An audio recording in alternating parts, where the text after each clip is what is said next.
Pagbasa mula sa aklat ni Propeta Sophonias o kaya'y mula sa sulat ni Apostol San Pablo sa mga taga-Roma.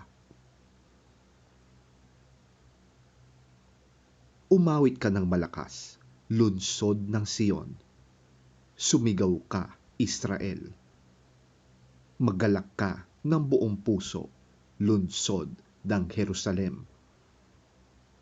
Ang iyong kaparusahan ay inalis na ni Yahweh at pinalayas na niya ang iyong mga kaaway. Nasa kalagitnaan mo si Yahweh, ang hari ng Israel. Wala ng kasawiang dapat pang katakutan. Sa araw na yon ay sasabihin sa Jerusalem, huwag kang matakot, Sion.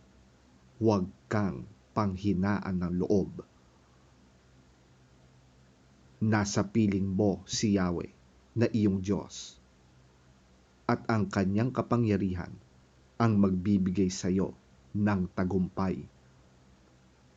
Siya ay magagalak sa iyo, at ang pag-ibig niya ang magbibigay sa iyo ng bagong buhay.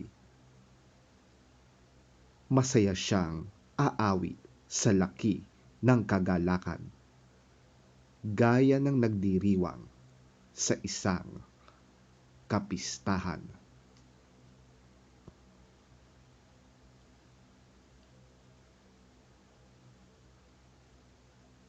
Maging tunay ang inyong pagmamahalan.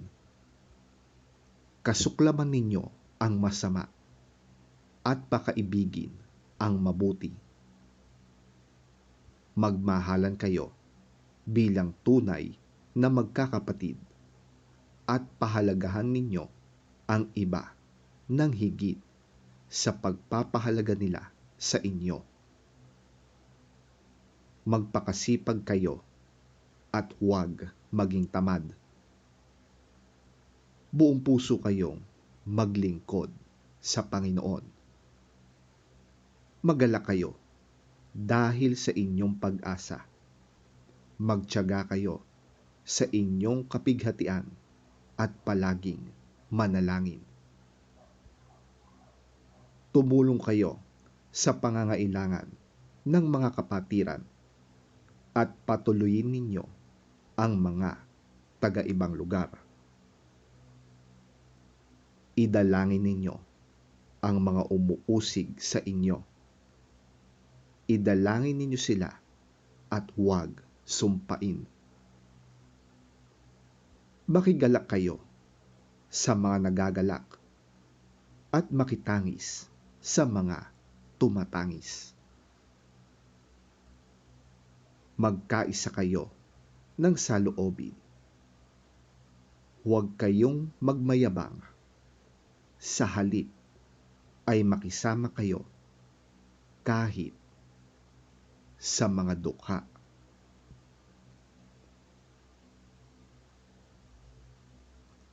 Ang salita ng Diyos. Salamat sa Diyos.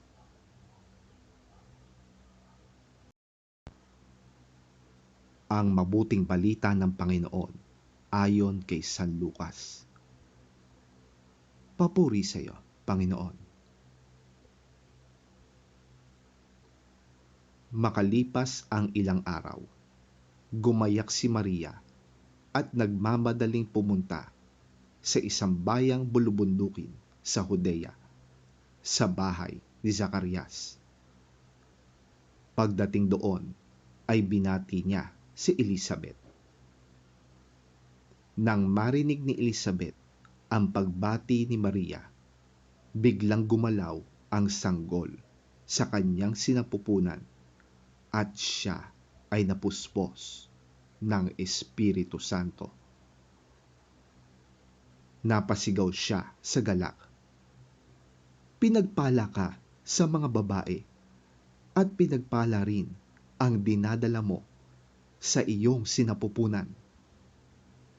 Sino ako upang dalawin ng ina ng aking Panginoon? Sapagkat pagkarinig ko ng iyong pagbati, ay gumalaw sa tuwa ang sanggol sa aking sinapupunan. Mapalad ka, sapagkat sumampalataya kang matutupad ang sinabi sa iyo ng Panginoon.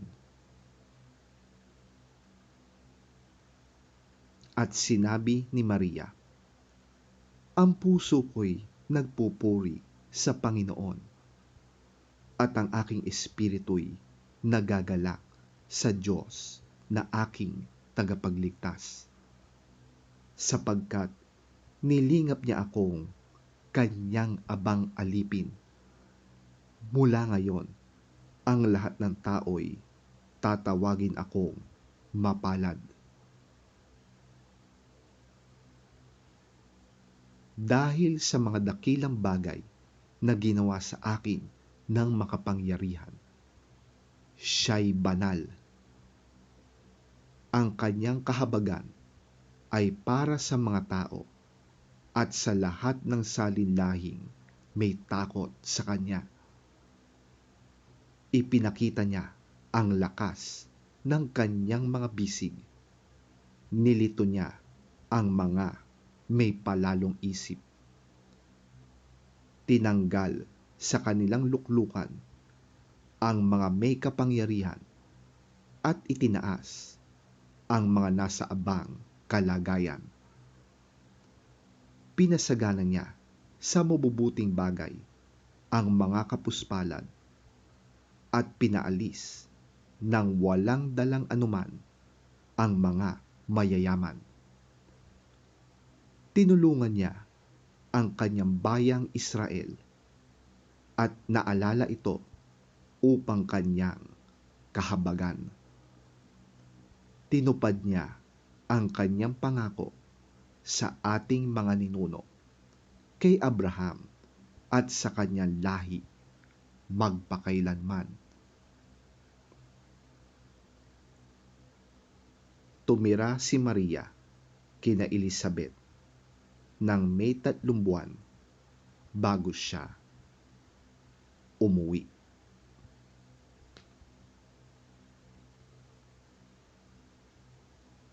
Ang mabuting balita ng ating Panginoon. Pinupuri ka namin, Panginoong Hesukristo.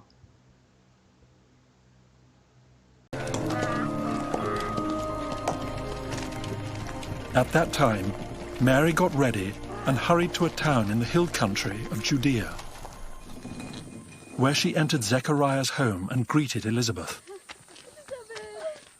When Elizabeth heard Mary's greeting, the baby leapt in her womb, and Elizabeth was filled with the Holy Spirit. In a loud voice she exclaimed, "Blessed are you among women, and blessed is the child you will bear. But why am I so favored that the mother of my Lord should come to me? As soon as the sound of your greeting reached my ears, the baby in my womb leapt for joy. Blessed is she who has believed that the Lord would fulfill his promises to her." And Mary said, "My soul glorifies the Lord, and my spirit rejoices in God my Saviour, for he has been mindful of the humble state of his servant. From now on, all generations will call me blessed. For the Mighty One has done great things for me. Holy is his name. His mercy extends to those who fear him from generation to generation. He has performed mighty deeds with his arm. He has scattered those who are proud in their inmost thoughts. He has brought down rulers from their thrones, but has lifted up the humble. He has filled the hungry with good things, but has sent the rich away empty. He has helped his servant Israel, remembering to be merciful to Abraham and his descendants forever, just as he promised our ancestors.